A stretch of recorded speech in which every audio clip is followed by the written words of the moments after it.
মাননীয় মুখ্যমন্ত্রী শুভেন্দু অধিকারীর এবার নিরাপত্তায় একটি মারাত্মক পদক্ষেপ নেওয়া হয়েছে। মানে যেখানে ওনার প্রাণ হানির একটা ব্যাপার আছে, প্রাণ সংকটের একটা ব্যাপার আছে, এবার তারই জন্য একটি মারাত্মক পদক্ষেপ নেওয়া হয়েছে। কী পদক্ষেপ চলুন আপনাদেরকে ডিটেলসে বলছি।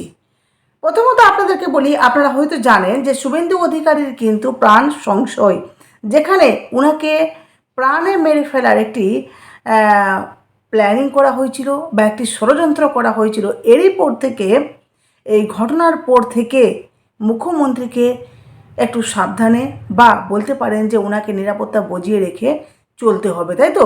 তারই জন্য একটি মারাত্মক পদক্ষেপ যেটা হলো আপনাদেরকে বলি যে তার গতিবিধির উপর নজর রেখেছে জঙ্গিরা।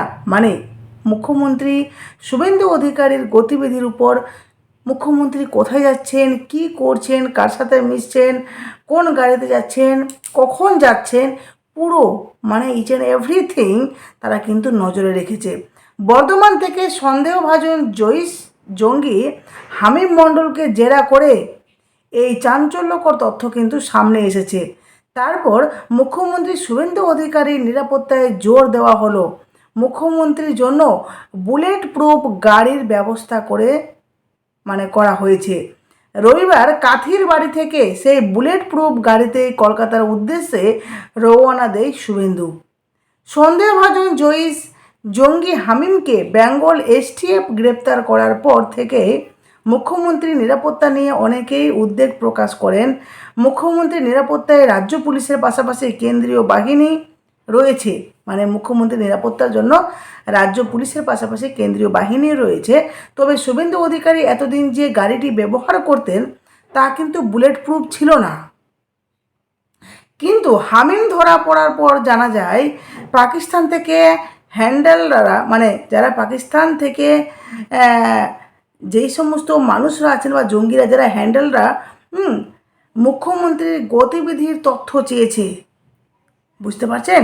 পাকিস্তান থেকে হ্যান্ডেলাররা মুখ্যমন্ত্রীর গতিবিধির তথ্য চেয়েছে। মুখ্যমন্ত্রী কোনো আনগার্ডেড মুভমেন্ট থাকলে জানতে বলা হয়েছিল।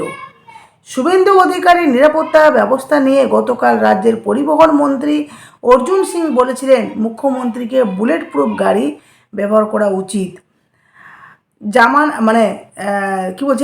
জ্যামার থাকা দরকার।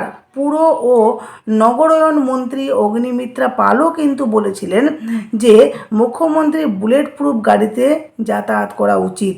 এরপর এদিন দেখা যায় কাথির বাড়ি থেকে বুলেট প্রুফ গাড়িতেই কলকাতার উদ্দেশ্যে রওনা দেন মুখ্যমন্ত্রী। গতকাল কাথির বাড়িতে এসেছিলেন তিনি, সেই সময় তার আগের গাড়িতেই ছিলেন। এদিনও সেই গাড়িটি ছিল, কিন্তু দেখা যায় বুলেট প্রুফ গাড়িতে ওঠেন মুখ্যমন্ত্রী। এই নিয়ে মুখ্যমন্ত্রী ভাই তথা এগরার বিজেপি বিধায়ক দিবেন্দু অধিকারী বলেন, বাংলার মানুষ শুভেন্দুবাবুর সঙ্গে রয়েছেন, আর পরিবারের একজন হিসেবে আমি মনে করি পশ্চিমবঙ্গ পুলিশ, এসটিএফ, কেন্দ্রীয় বাহিনীর উপর আস্থা রয়েছে।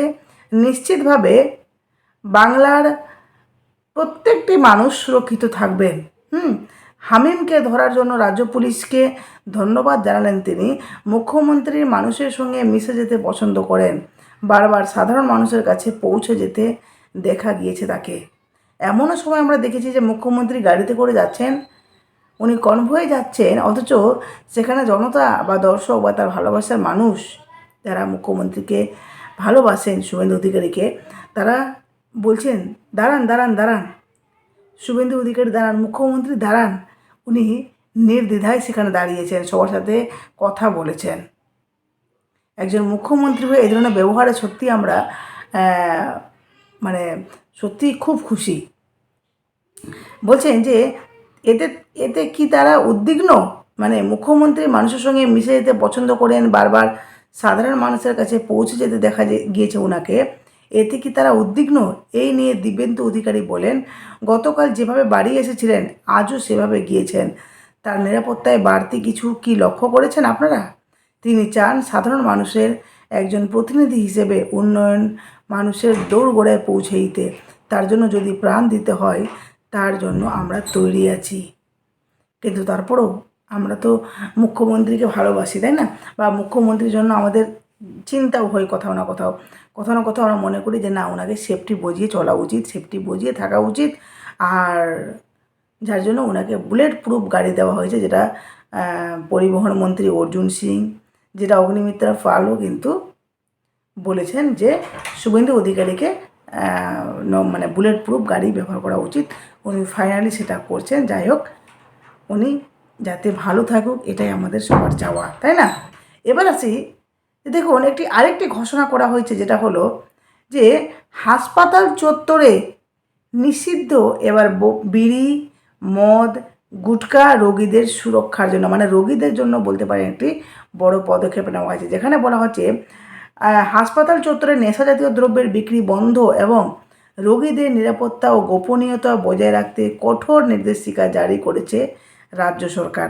পূর্ব মেদিনীপুরের জেলা প্রশাসন ও স্বাস্থ্য আধিকারিকদের সঙ্গে বৈঠকের পর রাজ্যের স্বাস্থ্যমন্ত্রী সারদত্ত মুখোপাধ্যায় জানিয়েছেন, এখন থেকে হাসপাতালের 100 গজের মধ্যে, মানে হাসপাতালের 100 গজের মধ্যে বিড়ি, সিগারেট, পান, গুটখা, মদের দোকানের ওপর নিষেধাজ্ঞা কঠোরভাবে করা হয়েছে।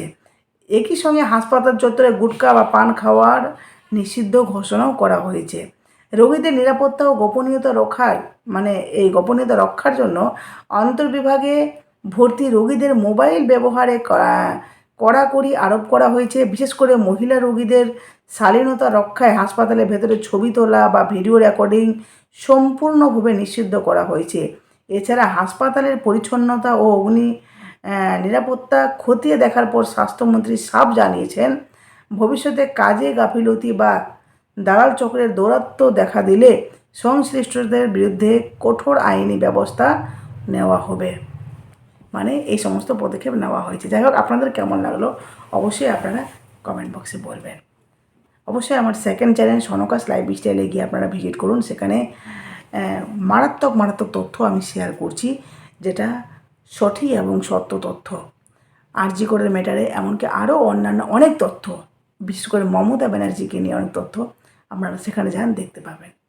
অবশ্যই চ্যানেলটি সাবস্ক্রাইব করে পাশে থাকবেন। আর চ্যানেলটির লিঙ্ক এই চ্যানেলের কমিউনিটি পোস্টে, এমনকি ডেসক্রিপশানেও চ্যানেলের লিঙ্ক দেওয়া আছে।